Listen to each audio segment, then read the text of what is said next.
Good day po mga bayang karerista. July 15, 2026, Wednesday at PJCI, start time at 5:30 p.m.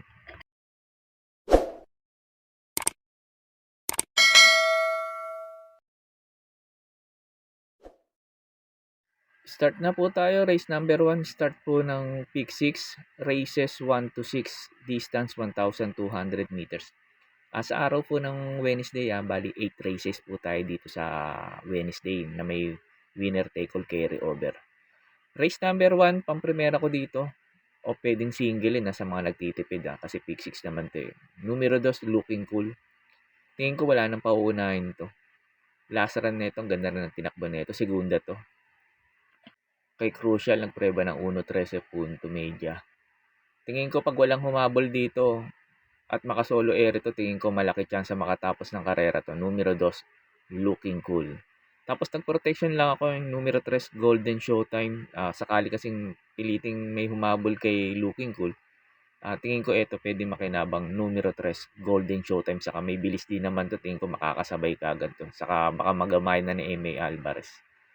Pagkatapos nga pala ng info ko dito, in-upload ko po yung last run ni Looking Cool, Golden Showtime, Take It All, I Dominate, Is Big Enough, para magkaroon po kayo ng idea kung paano nyo po sila tatayan. Kaya po sa race number 1, pampremera ko numero 2, Looking Cool.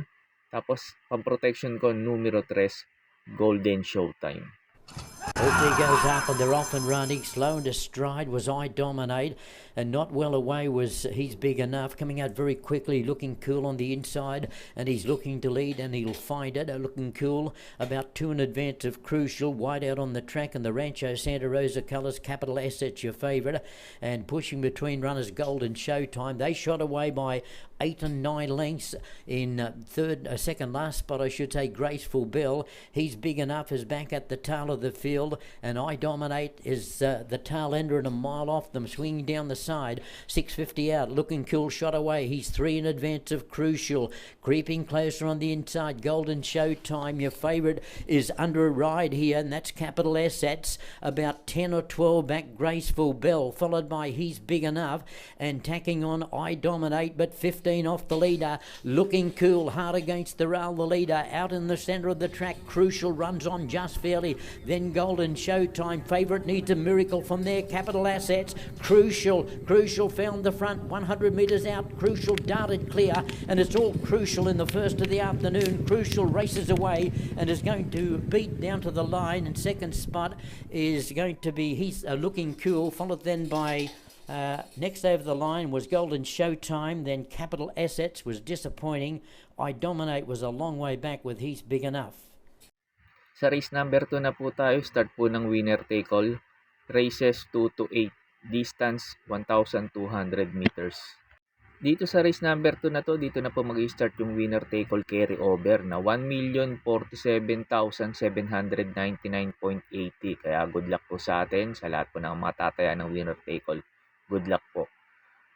Dito sa race number 2, marami ako nakikita mabilis na mga imported sila. Sea Rice, Pils Amor, Red Miss. Yung Liska Bianca may bilis to, pero tingin ko magsasabay lang to dito. Yung Windfall yan, mabilis yan. Tsaka si Bid for Pin. Kaya pili ko dito yung mga disunod na kabayo sa Kaderemate. Pang-primera ko dito, numero 6, Liska Bianca. Liska Bianca, tingin ko mag-aabang lang to dito. Saka pinasakay sa kay JB Pilitro sa apprentice para gumang yung peso. Kaya cambio hinete to. Tingin ko baka ma-irate naman nung bata to, yung apprentice. Tingin ko malaki chance na itong manalo. May pwesto lang ng maayos at ng maaga. Tapos second choice ko, numero 2, Great Shashi. Ito, tingin ko mag-aabang lang to si JB Hernandez dito. Sakali magubusan yung mga mabibilis dito. Kaya tingin ko may panalo rin to dito, numero 2, Great Shashi. Tapos naglagay akong third choice, numero 3, Frugality. Tingin ko mag-aabang lang din to dito. Numero 3, Frugality. Kaya sa race number 2, pang-primera ko, numero 6, Liska Bianca. Tapos second choice ko, numero 2, Great Shashi. Tapos third choice ko, numero 3, Frugality. Sa race number 3 na po tayo, start po ng second pick 6, races 3 to 8, distance 1,200 meters. Dito ulit sa race number 3, may nakikita din ako mabilis dito. na pwede ka agad maghabulan, yung Blendas Magic, saka Twinkle Toe, Sneaky Eye, baka maghabulan to kaya papabor dito sa mga Derimate at nakakasunod na kabayo. Ang primera ko dito numero 9, Metal Strength. Tingin ko ito pwedeng rumimate rito. Ang ganda ng position niya, nasa labas. Tapos PM Caballero pa. Maganda lang sa lida, tingin ko malaki chance manalo. Tapos second choice ko numero 8, Marquis Angel. Ito si Marquis Angel, Lazaran to, pumang-apat to eh. Kala Bright Mind. Yun nga lang, cambio Hinete ngayon. Lazaran, KB Abobo ngayon, KP. KE Malapira. Pero pag na-rate naman ni KE Malapira to, tingin ko malaki rin chance manalo dito to. Ganda kasi ng tinakbo Lazaran. Tapos, pandihado ko numero 1, Magnum Force. Kaya po sa race number 3, pang-primera ko numero 9, Metal Strength. Tapos second choice ko numero 8, Marquis Angel. Tapos third choice kong pandihado numero 1, Magnum Force. Sa race number 4 na po tayo, start po ng pick 5, races 4 to 8, distance 1,200 meters. Dito po sa race number 4, pag may mga kursonada po kayo, lalo na't mga dihado, dagdag nyo lang po. Kasi itong numero 4 na to, na bagong kabayo, Deep Down, ito para po sa akin dito sa race number 4. Sosolohin ko na po to. Na-impress ako dun sa barriera nito. Nagpreba ng 1.6 ang layo na nalo, saka nakapigil. Halos hindi naman binigyan si kabayo. Tingin ko, mag-uumento pa tong kabayo na to. Kaya po sa race number 4, susuluhin ko na tong numero 4 na to, Deep Down. Pagkatapos nga pala ng info ko dito, in-upload ko po yung Lazaran nito ni Deep Down sa kanila Leica Ferrari, saka si Fire Up Sus, saka si It's Our Baby. Para magkaroon po kayo ng idea kung susuluhin nyo po ba si Deep Down o magpo-protection pa kayo. Kaya po sa race number 4, itong numero 4 Deep Down, para po sa akin, susuluhin ko na po. Gates open, they're up and racing Iyazaki. The quickest out of the gate and showing speed now is Leica Ferrari together with Complacence. That on the inside is dashing Shanghai, followed by Fire Up Zeus. And coming closer now in fifth position by another 5 lengths, and that is It's a Baby. Flying Truffle second last, and down last position is Iyazaki. And as they pass the midway point, 2 and 3 right together on top, and that is Complacence and Leica Ferrari. On the outside, another gap by Fire Up Zeus, then another space closing in now is It's a Baby. That on the inside is Dashing Shanghai, 400 meters out. It is still right together in front. That is Leica Ferrari and Complacence as they race the home turn. Leica Ferrari. It's Leica Ferrari has a clear fat by half a length now from Complacence. 4 lengths for the back in third position on the outside in yellow cap, and that is It's a Baby. And it's all number 3 horse Leica Ferrari. Leica Ferrari wins the barrier race. Beats number 2 horse Complacence, followed by number 4, that is It's a Baby. Then followed Off and Racing. It's a good start for all runners. Lily Bell, the quickest out of the gate and pass approaching, showing speed as well now and grabbing the lead is Deep Dawn. Cara Christie takes the second spot, then showing speed as well and takes the second spot now is Party for Us. Running in fourth by another 4 lengths is the Lily Bell, followed by Picnic Blanket. Running second last is Gut, and last of all is Instant Notice by some 7 to 10 lengths to make up. And as they race the fourth turn, it's now Deep Dawn, the leader by 4 lengths now. It's Deep Dawn by some 5 lengths over Party for Us, that in second. Running in third is Cara Christie, another gap by Picnic Blanket. Lily Bell got still second last, and a long way back to Instant Notice. And they're off the stretch. And it's still Deep Dawn in a big gap by some 5 to 6 lengths from Party for Us. Try to hold the second spot and trying to make up once again is Deep Dawn. Or that's number 4, Cara Christie, and it's all Deep Dawn wins the battle race, beats Cara Christie. Running in third, that was a Party for Us, Picnic Blanket, Lily Bell. Sa race number 5 na po tayo, start po ng pick 4, races 5 to 8, distance 1,200 meters. Pamprimera ko dito numero 8, Levitating. Pag baka manalo si Deep Down sa race number 14 ko, kakabit dito kay Levitating. Iisa lang may-ari niyan. Saka dito magaling to si Levitating, si PJC. Kaya tingin ko maipwesto lang kagad na maayos ni JB Agusi to. Tingin ko laki ng chance nito manalo. Numero 8, Levitating. Tapos second choice ko numero 1, Gugma. At si Gugma, last run maganda na rin tinakbo nito. Kaya tingin ko ito pwedeng umupset kay Levitating, numero 1, Gugma.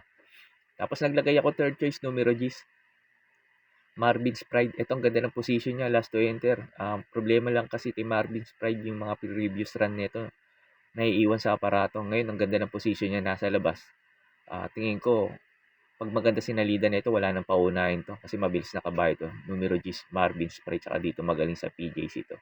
Kaya po sa race number 5, pang-primera ko, numero 8, Levitating. Tapos second choice ko, numero 1, Gugma. Tapos third choice ko, numero Gis, Marvin's Pride. Sa race number 6 na po tayo sa last DD plus 1, distance 1,200 meters. Pang-primera ko dito yung bumaba sa laban, numero 9, Every Sweat Counts. Every Sweat Counts, tingin ko lamang dito to. Lumaba ngayon yung laban niya. Mga kinakalaban nito, mga imported.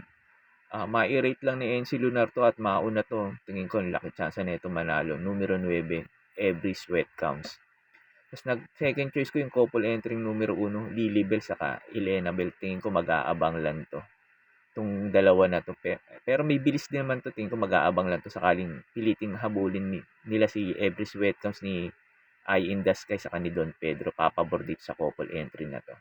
Tapos naglagay ako pandehado numero 5, Buntay Shore. Ito maganda lang isalida at makasabay. Tapos JB Hernandez pa. Tingin ko laki rin netong makachamba rito. Numero 5 na to. Buntay Shore saka dehado pa to dito. Kaya po sa race number 6, pang primera ko numero 9, Every Sweat Counts. Tapos second choice ko yung couple entering numero 1, Lily Bell saka 1A, Elena Bell. Tapos pandehado ko numero 5, Buntay Shore. Sa race number 7 na po tayo sa last double, distance 1,200 meters. Dito sa race number 7, dami ko nakikita mabibilis dito. Tingin ko maghahabol lang kagad to. Ito sila Bikine, Sega Tulin, Copperfield, Freedom Lover, Super Daily din, saka Donya Patsy. Kaya pili ko dito yung disunod na kabayo ulit. Pang-primera ko, ito mababa sa laban. Numero 9, High Dollar. Problema nga lang dito, salida. Ito makasalida lang ng maayos at makasabay. Tingin ko ang laki ng pag-asa na ito manalo. Numero 9, High Dollar. Bumaba ngayon talaga sa laban. Tapos second choice ko, couple entering numero 4, American Paraya, saka 4A Gentle Giant. Yung American Paraya magaling dito. Tingin ko, last run nito, hindi rin maganda sinalida nito. Pero pag ito maganda sinalida nito at makasabay, tingin ko, malaki rin chance nito manalo. Itong couple entering numero 4, American Paraya, saka 4A Gentle Giant. Tapos naglagay ako pandihado numero 2, Borderline. Ito kambyuhin nito, James Torque. Nagpahiyang yung may-ari. Kay last run nito kay JB Hernandez, ngayon James Torque. Baka tingin ko maganda rin itakbo nito kay James Torque. Ito numero 2, Borderline. Medyo bumaba rin ang laban. Kaya po sa race number 7, pang-primera ko numero 9, High Dollar. Tapos second choice ko yung couple entering numero 4, American Paraya, 4A Gentle Giant. Tapos naglagay ako pandihado numero 2, Borderline. Sa last race na po tayo, sa race number 8, bago nga pala ako magbigay ng info ko dito, makikiusap ulit po sana ako sa inyo na sana po mag-subscribe po kayo sa YouTube channel ko at pakitap na rin po yung notification bell para updated kayo tuwing mag-upload ako ng mga infos at videos ko po dito. Arnel Racing Tips, maraming salamat po. Sa last race na po tayo, sa race number 8, sa last forecast, distance 1,200 meters. Dito sa paratingan na to medyo magulo to. Kaya pag may mga kursonada po kayo, lalo na't mga dihado, dagdag nyo lang po. Pero pag may mga punan kayo, pwede kayo magkaladkad dito. Dahil paratingan to ng winner take all carry over. Pang-primera ko dito, yung disunod na kabayo at pwede rin yung una, numero 3, Kipitaki. Tingin ko pag naghabulan si Bright Mind, saka si Giselle Stutch o kaya si Sunny Nature, Giselle Stutch, tingin ko mag-aabang lang to sa tersero, si Kipitaki, kasi may bilis din naman to. Tapos gamay pa ni JB Hernandez to. Kaya tingin ko ang laki ng panalo nito, numero 3 na to, Kipitaki. Tapos naglagay ako second choice numero G sa Red Soul. Sakali namang maghabulan sila. Tingin ko ito pwedeng rumimate talaga. Numero 10, Red Soul. Tapos naglagay ako third choice. Tingin ko mauuna. Yung couple entering numero 1, Bright Mind, saka 1A, Sunny Nature. Kaya po sa last race, pang-primera ko numero 3, Kipitaki. Tapos second choice ko numero 10, Red Soul. Tapos third choice ko numero 1, Bright Mind, 1A, Sunny Nature. Yun lang po, and good luck and happy racing po mga bayang karerista. Pagkatapos nito yung mga pa-shoutout nito. Belated happy anniversary po sa inyo ni Sir Harry Castañeda sa asawa mong si Jana Ching ng Riyadh. Belated happy anniversary po sa inyong dalawa at maraming salamat po. May pa-shoutout po si Sir Del Monte Javier, pinapa-shoutout yung Deparo OTV. Ang nga pala sa lahat po ng karerista dyan at mananaya ng Deparo OTV, shoutout po sa inyo. At sa din Sir Boy Jonas, shoutout din po sa iyo. At sa din Sir Del Monte Javier, shoutout po sa inyo at maraming salamat po. May pa-shoutout po si Sir Ramon Carpio, pinapa-shoutout niya lagi yung kumpare niyang si Tirso Espiel. Sir Tirso Espiel at Sir Ramon Carpio, shoutout po sa inyong dalawa at maraming salamat. May pa-shoutout po si Sir Manuel Tandes, pinapa-shoutout niya lagi yung pinsan niyang si Boyet Flores at yung kumpare niyang si Roby Santos ng Galas QC. Sir Boyet Flores at Sir Roby Santos at Sir Manuel Tandes, shoutout po sa inyong tatlo at maraming salamat po. May pa-shoutout po si Sir Eduardo, pagbati ni Stratum, kina Harold, Riodones, Tabuts, Garcia, Atoy, Edwin, Beles at Rico Boy. Shoutout po sa inyo mga sir at sa din Sir Eduardo, shoutout din po sa iyo at maraming salamat po.